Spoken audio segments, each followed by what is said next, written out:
Bom, a gente vai continuar aqui a ver os fundamentos da mecânica quântica, né? Os fundamentos matemáticos. A gente está vendo aqui uma revisão de álgebra linear, certo? E a gente ficou de falar agora de operadores, né? Aqui na mecânica quântica, esses operadores eles são sempre lineares, certo? A priori.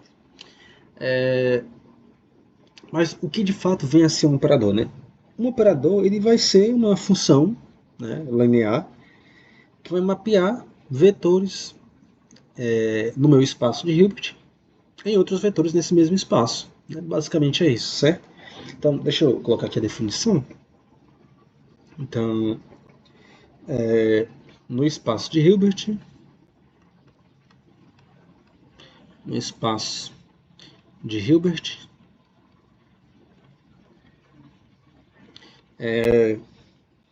os operadores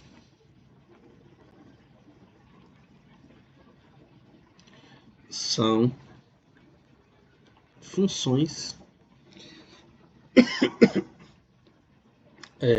lineares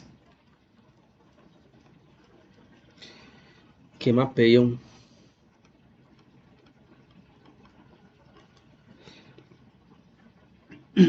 vetores em outros vetores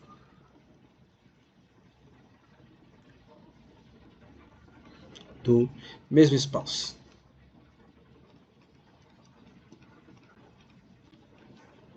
Claro, aqui eu estou colocando uma definição não tão formal como deveria, mas é só para a gente tentar entender. Né? Depois a gente pode fazer uma definição mais formal matematicamente. Então a gente escreve esse operador, né? Como esse aqui, escreve um chapéuzinho em cima, então operador A, certo? E ele, como eu falei, ele mapeia, certo? Vetores do espaço de Hilbert em vetores também pertencentes a esse mesmo espaço. Né? Propriedades importantes desses operadores, né? Então, propriedades importantes.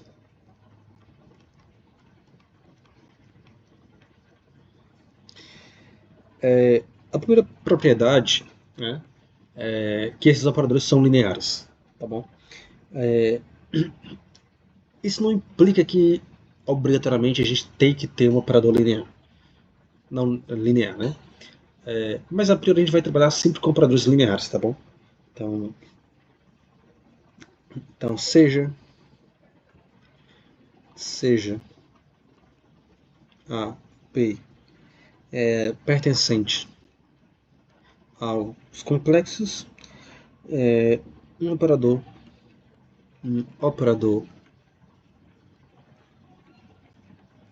A é dito linear quando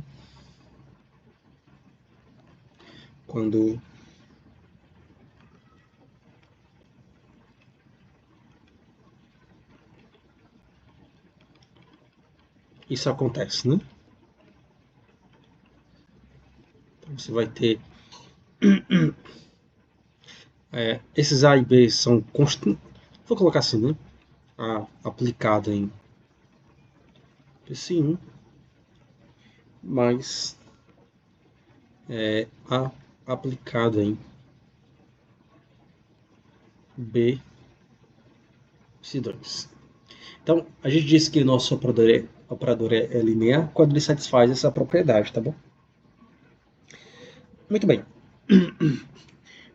Existem alguns tipos de operadores que a gente costuma trabalhar muito na mecânica quântica, eles vão receber alguns nomes especiais, né? E o primeiro operador, que não deixa de ser uma propriedade, que a gente vai falar aqui, mas é uma titulação aqui para um operador especial, que é chamado operadores adjuntos, tá bom? Então, operador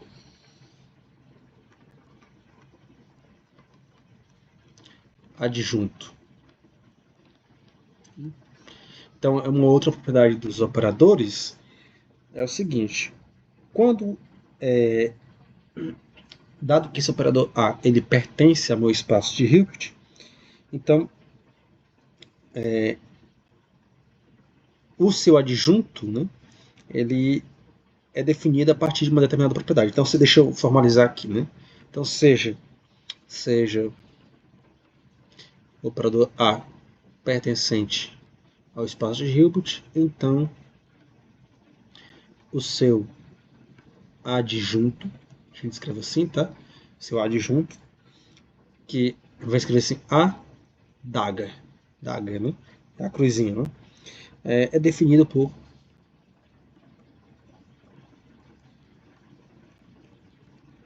e aí eu vou escrever aqui.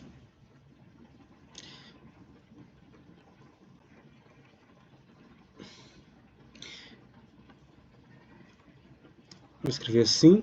Isso aqui é igual a psi vezes. Muito bem. Se o seu operador ele satisfaz essa propriedade, então a gente diz que esse operador é um operador adjunto, tá bom? É um operador adjunto.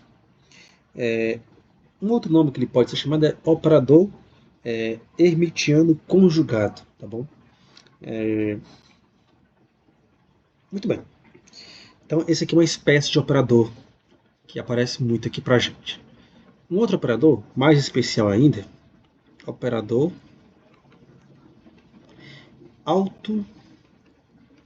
autoadjunto ou operador hermitiano, tá bom? Os nomes são equivalentes. Deixa eu colocar aqui.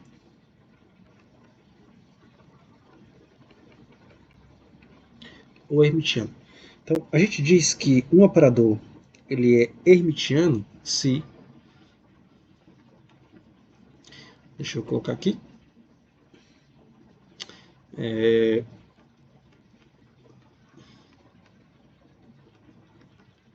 Simplesmente...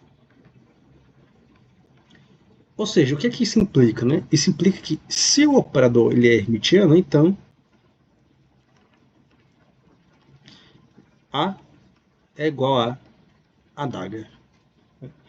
Esses operadores aqui, que satisfazem essa propriedade, eles são operadores muito especiais aqui na mecânica quântica, né? Esses operadores hermitianos. Por quê?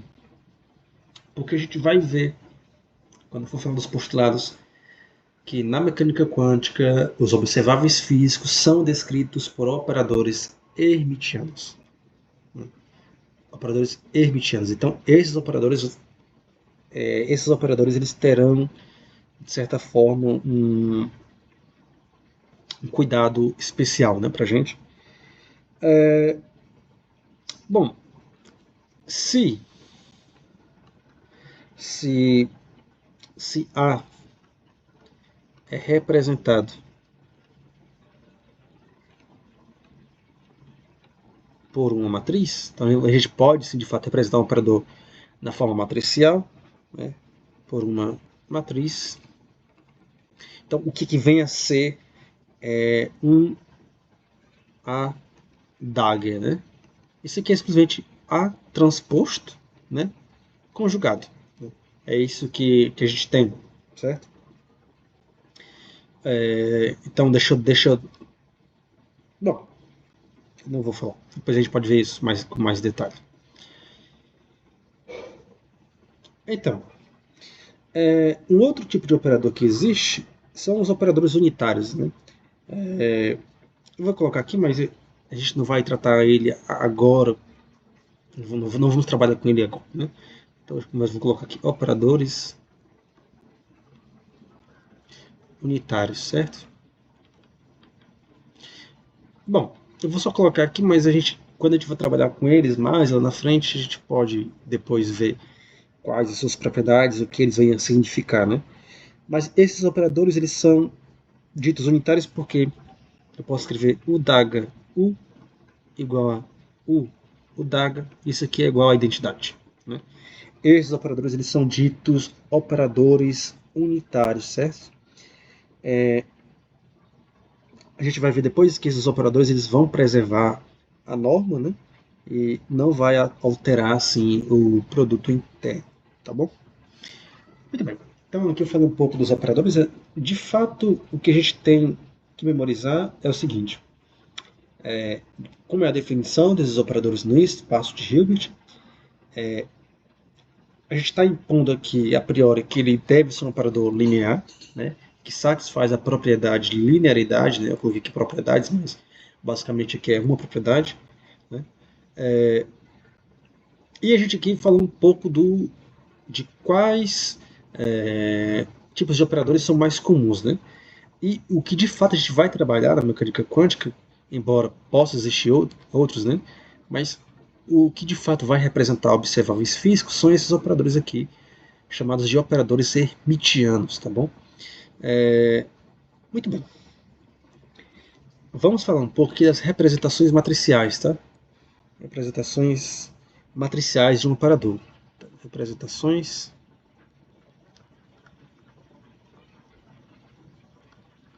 matriciais de um operador. Ok. Muito bem. Então, ó, consideremos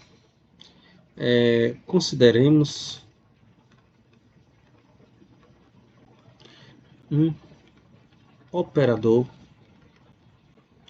Eu vou escrever, para não ficar carregando a letra A, eu vou escrever operador, sei lá, Q, certo? Consideremos o operador Q. Né? A gente sabe que esse operador Q, né? Vou escrever aqui, mas só para a gente ver o que está acontecendo, né? Vocês concordam que eu posso escrever isso aqui, né? Só que eu vou fazer o seguinte: consideremos o operador Q, certo? E pela relação de, deixa eu apagar aqui, já coloco pela relação de completeza. Então eu posso escrever Q, e aí eu vou usar aquela relação lá, né, de completeza duas vezes. Deixa eu colocar aqui a relação de completeza para ficar nítido, né?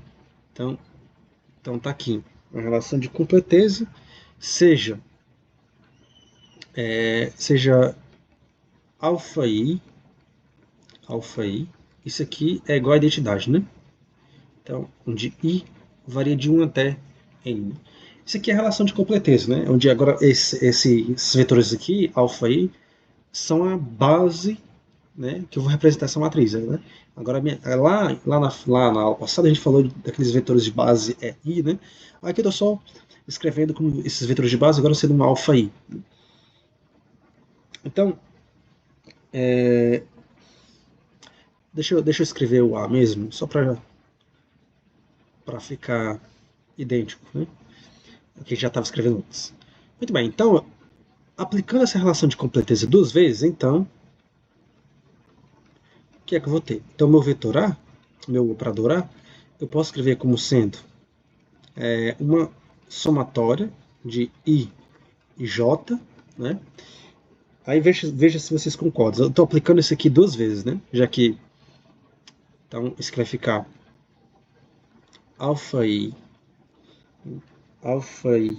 deixa eu colocar alfa J, A, né? Apliquei do lado esquerdo uma vez e vou aplicar novamente do lado direito. Né? Então, para esse lado aqui tem o somatório J, para esse lado aqui tem o somatório I. Né? Então, ó, veja, aqui agora eu estou representando o meu operador A nessa base alfa I. Né? Veja esse camarada aqui, ó, esse termo aqui. Né? Esse termo aqui nada mais é do que o elemento de uma matriz, né? na base J, né? dos vetores alfa I e alfa J. Então, esses camaradas aí são, de fato, os elementos da minha base JI. Né? Enfim, então agora aqui eu posso escrever meu operador A como sendo então, somatório de I e J. Né? Esse camarada aqui é um número. Né? Esse camarada aqui é um número. Então eu posso escrever como sendo AJI, né? AJI AJ alfa, né? Não é A, é A alfa. Aí, certo? Então, essa aqui é a forma de eu poder expressar o meu operador A em termos dos meus vetores de base, certo? Então, portanto, resumidamente, né, eu posso escrever o meu operador A dessa forma aqui embaixo. Aí, ó, se você notar, o produto desse camarada com esse camarada forma uma matriz quadrada. Por quê? Porque esse camarada aqui é uma matriz coluna, né? Esse camarada aqui, ele tem que ser uma matrizinha, né? Lá da aula passada, a gente fez lá um bracket, não sei se vocês lembram, e dado que para a gente ter a gente viu que o cat é representado por um vetor coluna. Então, dado que para um cat, um bra escalar com cat dá um escalar, então obrigatoriamente a gente tem que ter que o bra ele deve ser uma matriz linha, né? Matriz linha. Vocês devem ter essa noção quando vocês fizeram geometria analítica e álgebra linear, né? Enfim, então esse produto aqui deve formar uma matriz quadrada, né? Pronto. E aí, ó, nesse caso, esse camarada aí deve formar uma matriz quadrada, no qual essa matriz, todos os elementos para i diferente de j, certo? São elementos nulos. São elementos nulos. Enfim, mas a gente pode ver isso com mais detalhe mais à frente, né? Então, se eu quiser escrever agora a representação matricial do meu operador, então, nessa base, então, eu vou escrever assim. Como é que fica a minha matriz, né? Deixa eu ver aqui. Eu posso escrever, vou escrever aqui, né? Então vai ser alfa 1, aí A, alfa 1, então, é elemento AJI, né? Certo? Aqui, esse J, ele representa a linha, e o I aqui representa a coluna, né? Representa a coluna. Então, isso aqui vai ser alfa 1, né? Alfa 1, A, alfa 2, certo? Veja aqui, ó, a linha e a coluna, né? Aí, ó, aqui vai ter vai, alfa 1 a alfa n, né? Aí aqui vai ser alfa 2 a coluna é alfa 1, né? Alfa 2 a alfa 2, aqui vai, alfa 2 a alfa n, né? E aqui vai, aí você chega na linha alfa n a alfa 1, aqui alfa n a alfa 2, vai, e alfa n, a linha alfa n a alfa n. Então essa aqui é a representação matricial do meu operador, né, nesses vetores de base alfa, né? Então aqui essa matriz é uma matriz quadrada e depende da dimensão do seu problema, né? Mas é assim que você escreve a representação matricial, certo? Então satisfaz com a definição que a gente já viu lá em álgebra linear, né? Como é que a gente faz o produto de matriz e tal. Então, olhando para cá, né? Olhando para cá, você consegue perceber que de fato a matriz, a representação matricial do meu operador é dada por isso aqui. Essa base não é única, né? Se eu fosse representar agora o meu operador numa outra base, uma base beta, por exemplo, aí aqui seria, ao invés de alfa, seria beta, né? Mas a representação matricial não, a base não vai mudar a física, né? A base é arbitrária, né? A gente escolhe a base que for mais conveniente para a gente, né? Ok, agora podemos pensar como é que esse operador ele atua num cat PC, né? Então, temos que A em cat PC, isso aqui vai ser igual a, vou escrever, vai ser igual a somatório de alfa I, alfa J, né? Aqui eu vou, enfim, eu coloquei J aqui, mas fica claro o que é que eu estou querendo dizer com isso, né? Aí aqui vai ter alfa J, né? Aí aqui o operador A, eu estou reescrevendo a expressão acima, né? Alfa I, alfa I, tudo isso aplicado num cat PC, né? No cat PC. Ora, isso aqui é um número, né? Isso aqui é um número. Isso aqui também é um número, né? E você vai ter esse quadrado aqui. Então, vou reescrever assim. Então alfa I, alfa J, aí vou escrever aqui alfa J. Estou só reescrevendo a expressão assim.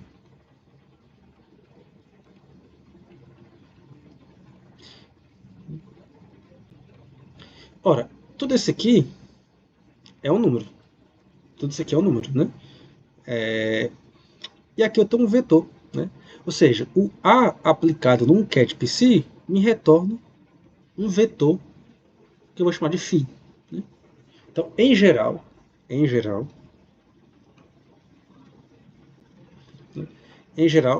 quando eu falo assim em geral, é que sempre, tá? Sempre. A aplicado no cat PC, isso que vai me dar um cat φ. Né? Ou seja, o que quero dizer em geral sempre, né? É que sempre que eu aplicar o operador num cat PC pertencente ao espaço de Hilbert, essa operação linear ela vai me resultar num vetor também pertencente ao espaço de Hilbert. É isso que eu quero dizer. Né? A gente vai ver daqui a pouco que a gente pode ter que A aplicado ao catPC vai me dar uma constante vezes o catPC, né? Uma equação do tipo alto valor e alto vetor. Né? Mas o que eu quero dizer aqui é que sempre quando o operador atua no catPC que pertence ao espaço de Hilbert, isso vai gerar um vetor que também pertence ao espaço de Hilbert.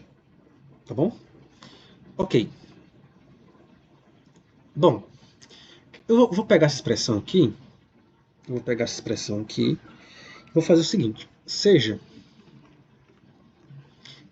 a catPC. Isso aqui vai me dar um vetor φ, né? Aí eu vou fazer assim, ó. Vou levar a daga aqui, né? Aí, ó, vamos lembrar lá das propriedades lá que a gente já viu na álgebra linear, né? Que é a transposta conjugada, né? Então o que a gente faz aqui? A gente inverte, fica Bra, né?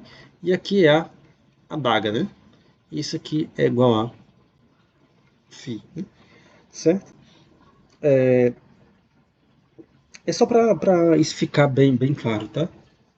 Isso aqui, fiz isso aqui só para ver o que de fato acontece, porque muitas vezes a gente vai ter que fazer isso aqui como um recurso matemático, tá? Bom, mas é o seguinte, vamos explorar um pouco o que é esse adaga, né? Esse adaga aqui. O que significa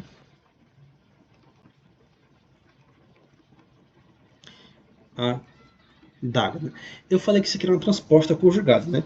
Então, vamos pensar assim, ó. Temos... Aqui eu estou representando matricialmente o meu operador A, né? Temos que o operador A é igual a... aqui, alfa I, alfa J, vou escrever assim, A e J, a ordem não interessa, né? Alfa J, alfa J, alfa I. Né? Veja que aqui é a mesma expressão, essa mesma expressão aqui, né? É a mesma expressão, né? É só por conveniência invertir aqui os índices, mas sem afetar aqui o meu problema, né? Pronto, então aqui é o meu operador A, né? Então, o que é que vem ser um operador a transporte dessa matriz, né? Então, A transposto, um Tzinho aqui, como é que faz isso aqui? Ó? Posso escrever assim, né? Você pode inverter aqui, ó, JI, aí fica alfa J, alfa I, né? Então, esse aqui é transposto. Eu troquei aqui os índices do A, né? Ou eu poderia fazer isso aqui, ó. Poderia reescrever.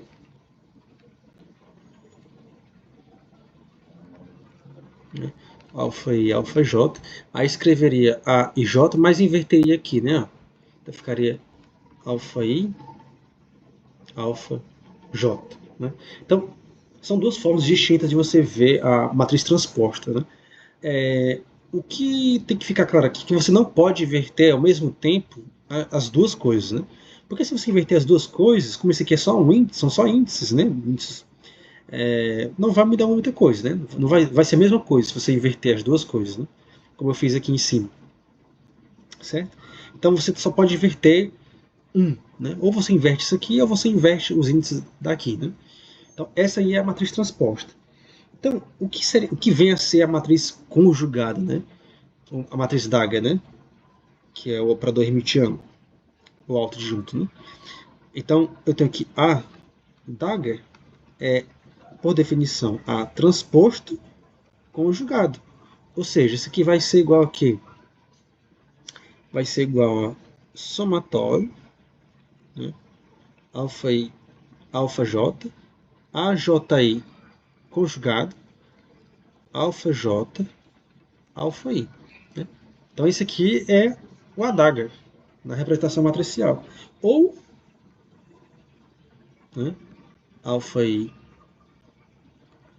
alfa J, A e J Dagger, alfa I, alfa J. Se você caso defina assim, né? Então veja que não é uma coisa de sete cabeças, né? É uma coisa bem simples assim de você entender, né? E aí a gente pode ver então uma propriedade interessante sobre, sobre os operadores, né? Se eu tenho dois operadores x, seja, né? Então seja. Aqui acho que essa propriedade que eu vou colocar aqui já é claro para vocês, porque você já deve ter visto em algum momento aí. Né? A, B. Então, isso implica que x dagger é B dagger. Você inverte os operadores, né? A aplicação dos operadores. É por isso que aqui eu pude fazer isso aqui, né? Mesma coisa, você só inverte quando você aplica aqui. Se fosse número, você também invertiria, só que o número é um escalar, você a transposta de um escalar ele mesmo, e dado que se o escalar for real, o conjugado dele também é ele mesmo. Né? Então, enfim. Mas em geral é isso aqui, tá bom? Muito bem. Para a gente finalizar essa parte de fundamentação matemática, né? Para a gente de fato entrar na mecânica quântica, a gente só precisa falar de uma coisa agora, que é a diagonalização. Né? A diagonalização é um processo importantíssimo para a gente, de fato, adentrar na mecânica quântica. Né? Então, vou escrever aqui diagonalização. Né? Algo que você também já deve ter visto lá na álgebra linear. Né? Mas, assim, resumindo, o que vem a ser a diagonalização de uma matriz, né? Quando você pensa em diagonalizar uma matriz, é determinar, né, quais são os vetores de base que vai deixar a sua matriz diagonal. Né? Basicamente é isso. Né? Enfim, basicamente é isso. Mas vamos pensar assim. Considere... Vou escrever aqui uma equação que você já deve estar bastante acostumado. Né? Uma equação do tipo alto valor e autovetor e autovalor, né, faz, é tal que você tem que um operador lambda aplicado no cat psi, isso aqui me gera lambda vezes psi, né? Ou seja, meu operador lambda aplicando no cat psi me gera ainda um vetor pertencente a esse mesmo espaço, né? Certo? Bom, aí é o seguinte, o que a gente vai fazer? Vou escrever assim.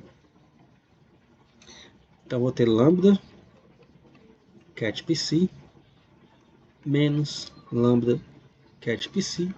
Isso aqui é igual a zero, né? Eu vou colocar o cat psi em evidência. Então isso aqui vai ser lambda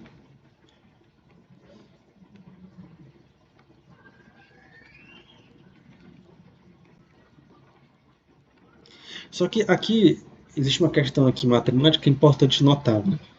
Aqui você tem um operador, que geralmente você representa de forma matricial, e aqui você tem um número, né? Um número real ou complexo, né? E você tem aqui uma matriz menos um número, né? Então isso não dá certo, né? Isso também é inconsistente. Então o que, é que você faz? Você coloca aqui um operador de identidade aqui, né? Para fazer sentido, né? Certo? E agora sim, agora essa operação está bem estruturada, né? Pronto. Então, até aí vocês concordam, né? Muito bem. Se eu chamar isso aqui de um M, eu vou chamar esse camarada aqui de, sei lá, uma matriz M, né? A matriz M é lambda menos lambdazinha vezes a matriz de identidade.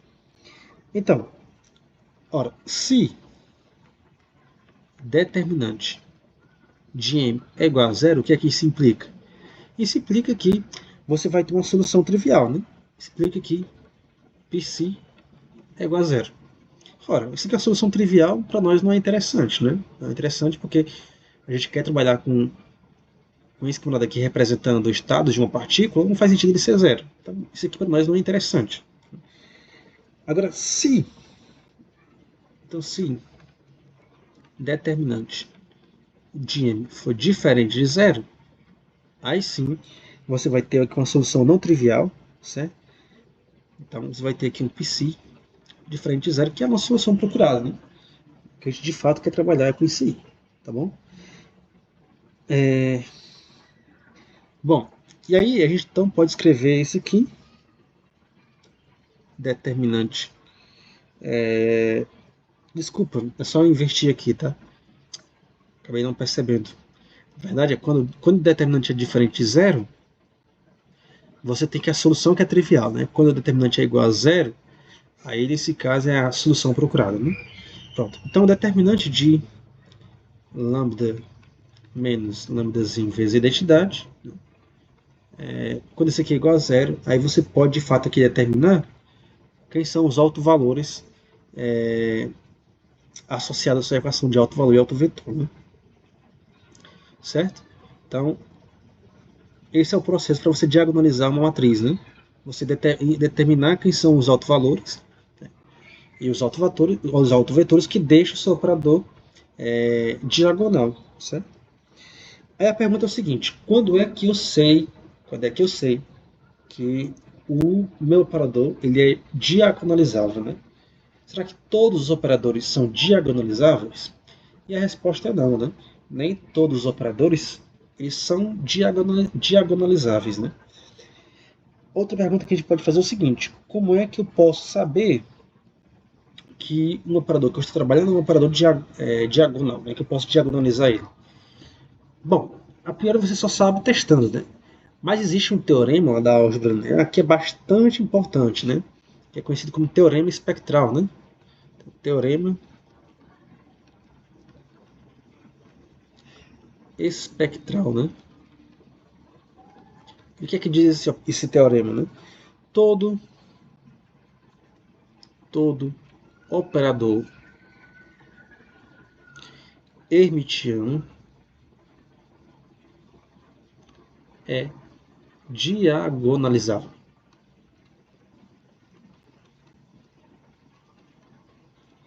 Todo operador hermitiano é diagonalizável. O inverso não é verdadeiro, tá? Nem sempre é verdadeiro. Nem todo operador diagonalizável é um operador hermitiano. O teorema espectral nos afirma que todo operador hermitiano é diagonalizável. tá bom? E isso para nós já é o suficiente. Por quê? Porque aqui, de fato, como eu já falei várias vezes, a gente vai trabalhar de fato com operadores desse tipo, operadores hermitianos, né? E isso já é suficiente para a gente. A gente já tem a certeza, a garantia que a gente pode, de fato, diagonalizar o nosso operador. Né? Então, dado que o nosso operador é hermitiano, então a gente pode escrever uma operação do tipo alto valor e alto vetor. Né? Ora, então o que, é que a gente tem? Dado que, dado que lambda daga é igual a lambda, então,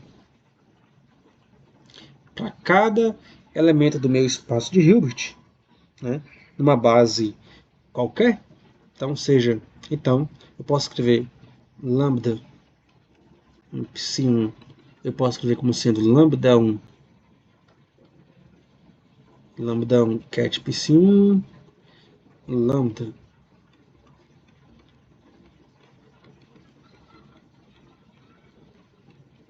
sempre posso escrever aqui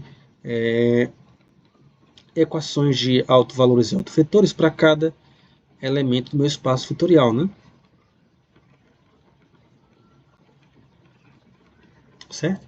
Onde aqui eu tenho que esses cats PCs, eles são elementos, né, do meu espaço de Hilbert, eles formam uma base, né?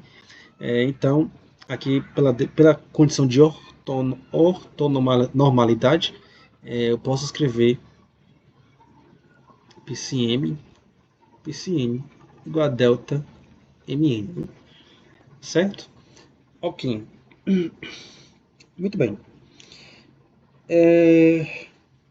Vamos fazer o seguinte, vamos provar aqui uma coisa muito bonita, um termo muito bonito, que é o seguinte. Considere que, de novo, nossa hipótese é essa. A adaga é igual a... Ou seja, nosso operador é hermitiano. Veja como isso aqui é muito bonito, certo? Então nós temos que um operador é hermitiano, certo? Dado que o operador é hermitiano, então o que, é que a gente tem? A gente tem que isso aqui é igual a lambda vezes o cat psi, né? Ora, se eu fizer isso aqui, né? Certo? Se eu fizer isso aqui, aí o que é que eu vou obter, né? Só para vocês entenderem, eu fiz isso aí, né? O que é que eu vou obter, né? Vamos lembrar. Eu vou obter aqui igual a lambda estrela vezes psi, né? Certo? O que foi que eu fiz? Vou até colocar aqui de novo. Né? Então daqui, cheguei aqui, certo? Beleza. O que é que eu vou ter, né? Isso aqui, como eu sei que o meu operador é hermitiano, então tem aqui psi vezes lambda é igual a lambda estrela vezes psi, né? Certo? Ora, então o que nós temos, né? Temos o seguinte, que lambda aplicado no cat psi, isso aqui me dá lambda vezes cat psi. E o lambda aplicado aqui no Braz pela esquerda, isso aqui me gera um lambda estrela, certo? Muito bem. Então esse sistema de equações aqui. Então, esse sistema de equações é o seguinte, eu vou, certo? Eu vou braquetar, deixa eu ver aqui, o que a gente vai fazer? Deixa eu lembrar o que a gente vai fazer aqui, né? Bom, lembrei. Pronto. Vou até colocar em outra cor. Então, partindo disso aqui, certo? Dessas definições aqui, dessas coisas aqui, o que eu tenho? Então, temos que cat pcm, o que o m em geral, tá? Vezes lambda. Isso aqui vai ser lambda estrela, lambda m, tá bom? Vezes o pcm. Certo? Ora, aí o que eu vou fazer? Vou braquetar isso aqui pela direita com o pcm, tá bom? Então, o que é que eu tenho? Então PCM, aí PCN, isso aqui vai ser igual a lambda M estrela, PCM, PCN. Ora, quem é esse camarada aqui? É o nosso delta MN, né? Certo? Então, eu tenho aqui PCM, né?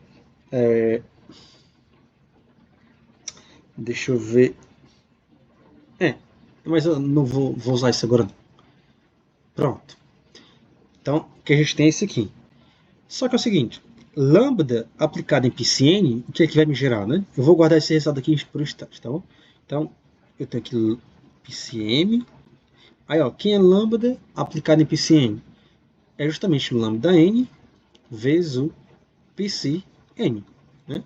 Então, isso aqui vai ser igual a lambda m estrela, cat PCM, cat PCN, né?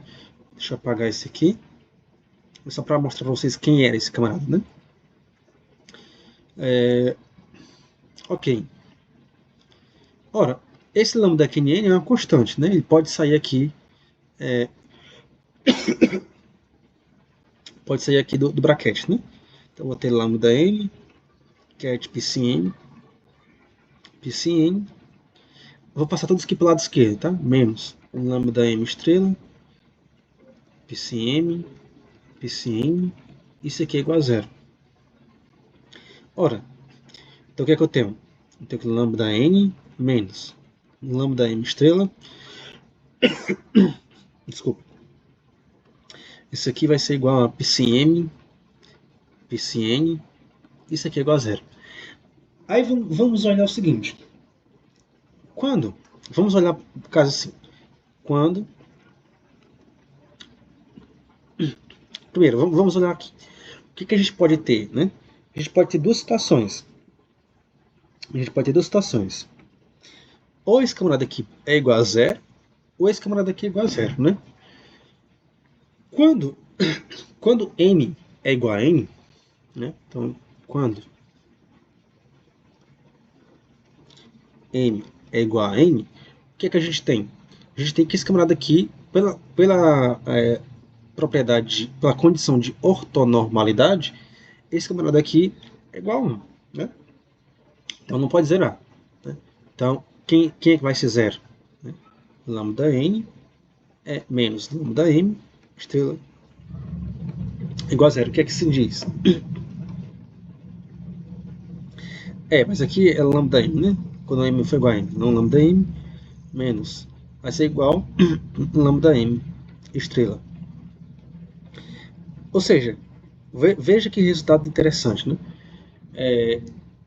Dado a única hipótese que a gente fez é que o nosso operador é hermitiano. Então, os autovalores dos operadores hermitianos são sempre reais. Veja como esse é um resultado muito bonito, né? Os autovalores dos operadores hermitianos são sempre reais. Então, os autovalores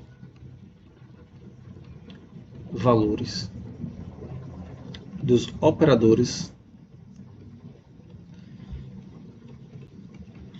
hermitianos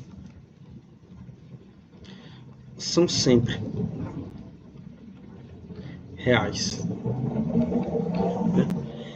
É por isso que na mecânica quântica, quando a gente vai descrever nossos observáveis físicos por meio de operadores, a gente escolhe os operadores hermitianos, porque a gente tem a garantia, de que para um operador hermitiano os seus autovalores são sempre reais. Né?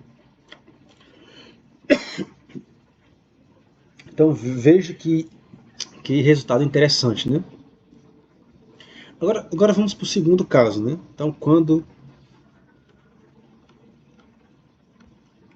m for diferente de n. Ora, quando m for diferente de n, pela condição de ortonormalidade, esse camarada aqui vai ser zero, né? Esse camarada aqui vai ser zero. Então, o que a gente vai ter? Então, se PCM, psi_n vai ser igual a zero, então isso implica que lambda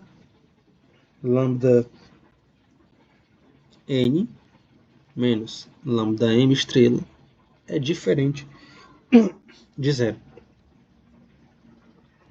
Né? Só que a gente já viu, né, que lambda m estrela é igual a lambda n. Isso aqui a gente já viu, né? O que a gente demonstrou agora há pouco. Então, lambda n é diferente de lambda m. Ou seja, o que é que isso quer dizer? Né? O que é que isso quer dizer para a gente? Se a gente tem que o ket psi_m é ortogonal a psi_n, então os autovalores associados a esses vetores são distintos, certo? Eles não são iguais, são distintos, certo? Então, essa aí é uma outra condição também interessante. Nesse caso, a gente vai ter o que a gente chama de autovalores degenerados, tá bom? Degenerados. Então, autovetores distintos geram autovalores distintos, tá bom? Muito bem, para a gente finalizar, então, essa aula, a gente precisa voltar só um pouquinho lá na questão da representação matricial dos operadores, porque agora a gente tem uma condição interessante, né? Que é a condição de que os autovalores dos operadores hermitianos são sempre reais e a gente pode associar a esses operadores hermitianos, né, uma equação de alto valor e alto vetor. Então a gente viu o seguinte, vimos que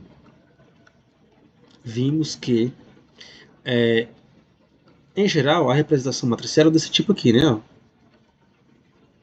Então você tem alfa i, alfa j, então alfa j, eu vou escrever aqui primeiro i, né? Tanto faz alfa i, a, alfa j, alfa j. Então isso aqui era a representação matricial do seu operador hermitiano, né? Só que é o seguinte, desculpa, do seu operador, né? Só que se A é igual a adaga, ou seja, se o operador é hermitiano, então A aplicado em alfa j, isso aqui vai me dar um AJ vezes alfa j. Né? Já que meu operador é hermitiano, então eu posso escrever uma equação de alto valor e alto vetor para ele. Né? Ora, então eu vou substituir essa expressão aqui em cima, tá bom? Então logo, A vai ser igual a alfa i, alfa j, alfa i, né? Aí, ó, A aplicado em AJ, no ket AJ, é AJ alfa j, né? E Bra alfa j. Veja que resultado interessante, né? Aí isso aqui vai dar alfa i, alfa j. Aí, ó, esse camarada aqui pode sair, né? Então vai ficar, porque é o número, né? AJ, alfa i. Aí fica o quê? Ó? Fica alfa i, alfa j, né? Então fica isso aqui. Ora, mas quem é esse camarada aqui, né? Esse aqui é delta i j, né? Então, isso aqui vai ser igual a somatórios, né? Alfa i, alfa j, AJ, né? Delta ij, certo? Aí, alfa i, alfa j, Bra AJ. Ora, pela propriedade do delta ij, né? Eu posso sumir com um desses somatórios, né? Portanto,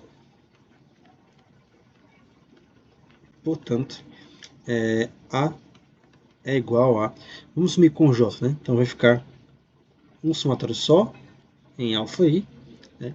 De AI, onde esse aí é o alto valor do alto valor do operador a A aplicada em ket AJ, né? E a alfa I. Então veja que resultado interessante, né? Você agora pode escrever de uma forma muito mais simples o seu operador emitindo na sua forma matricial, na sua representação matricial, certo? Então, mais à frente a gente vai estudar um pouco sobre, de fato, os postulados da mecânica quântica. A gente vai começar a aplicar tudo que a gente estudou aqui, né, para ver como de fato essas operações, essas definições são de fato aplicadas, tá bom? Então, é isso.